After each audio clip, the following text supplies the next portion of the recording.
Hello folks, my name's David Edgar, I'm the host of Heart and Hand, the Rangers podcast, and I'm joining you tonight after Rangers qualified for the Europa League group stage after a 0-0 draw in Yerevan against Alashkert.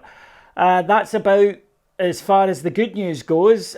People who watch these videos regularly will know that I'm usually Mr. Positive, and if you're one of those people who only wants to hear positive things about Rangers, this probably won't be the video for you, because Rangers' overall performance tonight was not good.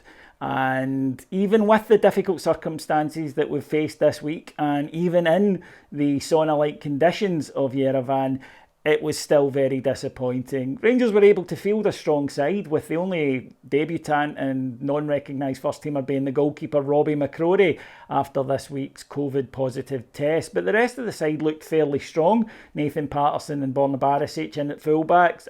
Our best centre-half pairing, in my opinion, of Connor Goldson and Philip Helander. Midfield was Stephen Davis, Scott Arfield and Glenn Kamara, all tried and tested. And up front was Yanis Hadji, Alfredo Morelos and Joe Aribo. And in the first half, Rangers controlled the match, looked everything going fine, just couldn't put the ball in the net, and we had the chances. Connor Goldson had a header he put past, he should have done better with. Joe Aribo forced a brilliant save from the keeper when he touched one onto the post, and Alfredo missed two absolutely glorious chances. First after Scott Arfield with a great bit of play on the edge of the box to put him in, and then again after Scott Arfield put him through with a great through ball. The first one, he just got he arched his back and got right under, and it went way over the bar. The second one, I think he should have taken it around the goalkeeper, but instead he's tried to place it between his legs, and instead it's been saved by the goalkeeper. Alfie, though, has credit in the bank, because he's really the reason that we're through again. You know, it was his goal in the first leg. He single-handedly dragged us through Europa League group stages in the past. So we won't be too harsh on him, but he did have a bad night. He missed another glorious chance in the second half. It just wasn't his night in front of goal. Just before half-time, one of the Alashkert players decides to go mental, and first of all he gets booked for throwing the ball down in front of the referee, opening shut case of dissent, and then for no reason whatsoever he decides to leave one on Robbie McCrory. It's just a kick to the head, it's an assault, it should have been a straight red. The ref issued a second yellow. Even so, it was shocking. I mean, as the commentator said, if you or I do that, then we're headed for a night in the cells. It was just an out-and-out violent act, and he'll deserve all he gets from UEFA. Robbie McCrory, thankfully, was okay to continue. And look, at that stage, half-time, you're thinking, okay, let's go. Get a couple of goals, get this done, conserve energy, conserve the legs, and get back for the Old Firm game on Sunday. Well, we certainly conserved energy, but Rangers in the second half were just awful, to the point where for a good 20-minute spell we were ragged, and there was a real threat coming from the opposition.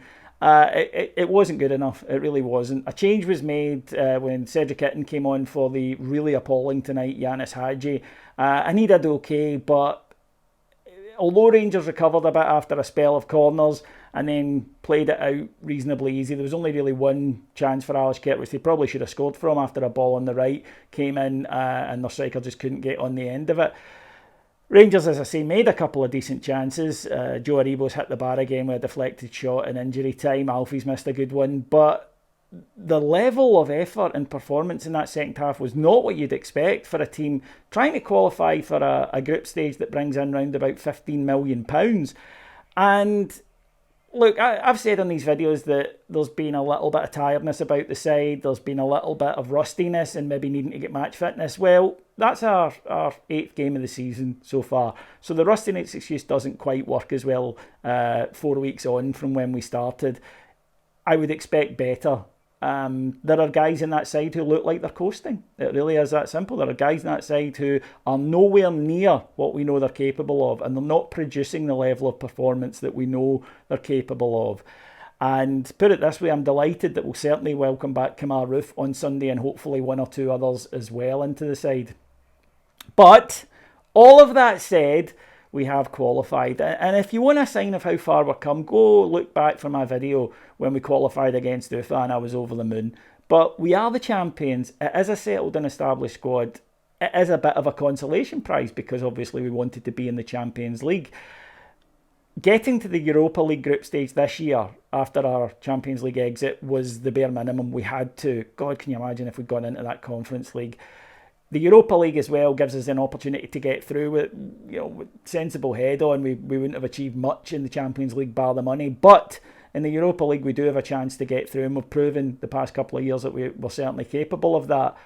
Obviously, with a big game coming up at the weekend, and certainly then the energy was conserved, so you're hoping that people will be fresh and ready to go. They shouldn't need lifted for this. It's going to be a packed out Ibrox, only Rangers fans apart from Kevin Clancy, and the team know what they've got to go and do. I'll never ever go into an Old Firm game at home against that mob not confident. I'm very confident that they'll turn up. But it's these lesser games, the ones they're expected to win. Those are the ones we need to see the Rangers we saw last season. Clinical, ruthless, relentless. That's what we want to see. Right, if you want to hear more from me in the build-up, best build-up, you know where to go. It's patreon.com/heart and hand. And I'll be back on Sunday after the match at Ibrox when hopefully we're celebrating a very famous Gers victory. Until then, have a lovely weekend. Take care. Bye-bye.